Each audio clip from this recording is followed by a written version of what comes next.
Today's video will demonstrate how to optimize a program for decisions. Hello, I'm James Helfrich. Often we encounter decisions in code that are done, well, less than optimally, maybe even just thrown together. This video will demonstrate a step-by-step process on how to identify problems with decisions, as well as how to optimize them and make sure that they work correctly. It is common to find in the code base complex decisions which are not, well engineered. This sometimes happens through the carelessness of a programmer, but more often results from code rot. In other words, the code was originally well designed, and then, well, a bug got fixed here, a new feature got added there, something got changed, and pretty soon it looks something like this. Now, in this case, I want to send a collection of messages depending upon the student's grade, but the if statements are not well thought out. Well, how bad is it, and how bad could it be? Well, let's take a look at this. What I'm going to do is I want to compute the cost of this algorithm as is. I want to compute the number of operations performed in each scenario. Now, an operation could be like a less than or equal to, an and, a not, an or something like that. So first of all, we're going to look at the 0 to 59 case. In other words, an F. Now, in order to evaluate that, I'm going to first evaluate this, greater than or equal to, and less than. And then I'm going to do a less than or equal to and a less than. And then I'm going to do a greater or equal to. And then I'm going to do a greater than. So the total cost to compute this case is going to be 8. 8 different operations. Greater than or equal to, less than, and less than or equal to, less than, and greater or equal to, and greater than. Now I'm going to do the same thing with an D. I'm going to do the same thing with a C, which is going to be 9, and a B, which is going to be 11, and then finally with an A, which is 11. So this is how many operations it costs for me to compute each of these scenarios. Now, I need to know something else to really finish this problem. I need to know how common each of these scenarios are. So I'm going to ask the client, and they're going to say, well, 15% of the students get an A, and 40% get a B, 30% get a C, 10% get a D, and the remainder get an F. Okay, so now what I need to do is compute the expected value. In other words, if I take a random grade, what is the cost? How many operators am I going to have to go through?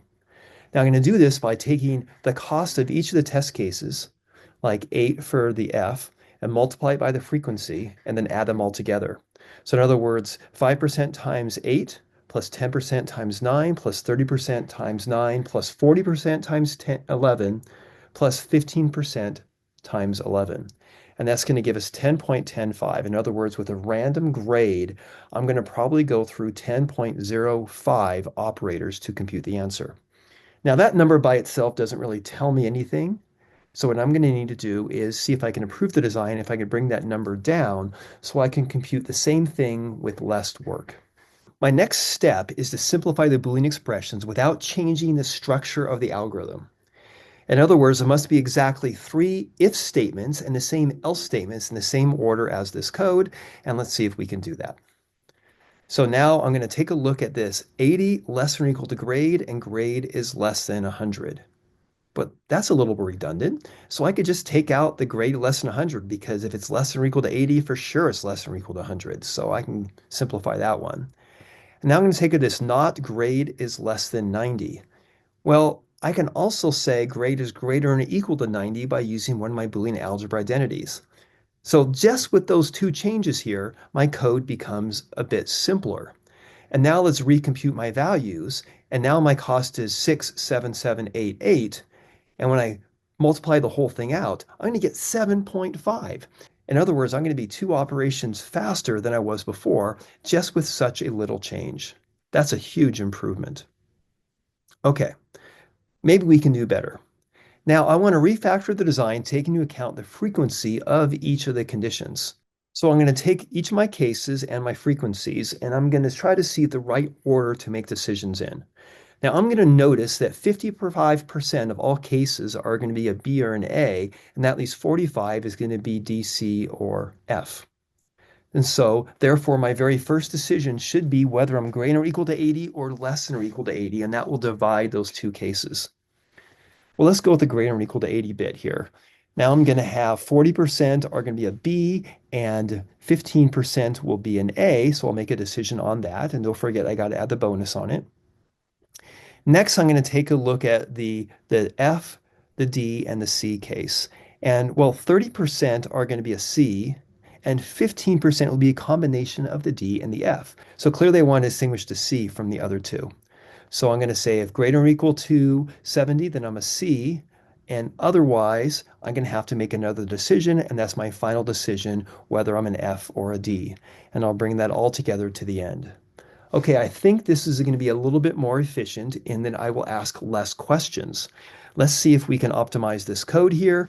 And so here's my new code with that simplified decision and my simplified Boolean expressions.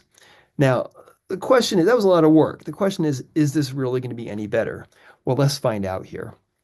So for my F case, I'm going to have three operators, greater than equal to, greater than equal to, greater than equal to, and that's going to be exactly three operators. And then for my D's, I'm also going to have three operators. For my C, I'm going to have only two. For my B's, I'm going to have two. And finally, for my A's, I'm going to have two. When I multiply the whole thing out, I find that my expected value is 2.15 operators for a given grade. That is way better than the 10 I had before. In fact, I'm 4.5 times better. So it is absolutely worth our effort to simplify these Boolean expressions. This is example 0.8.2, 0.8.3, and 0.8.4 in the Decisions chapter of the Software Design textbook.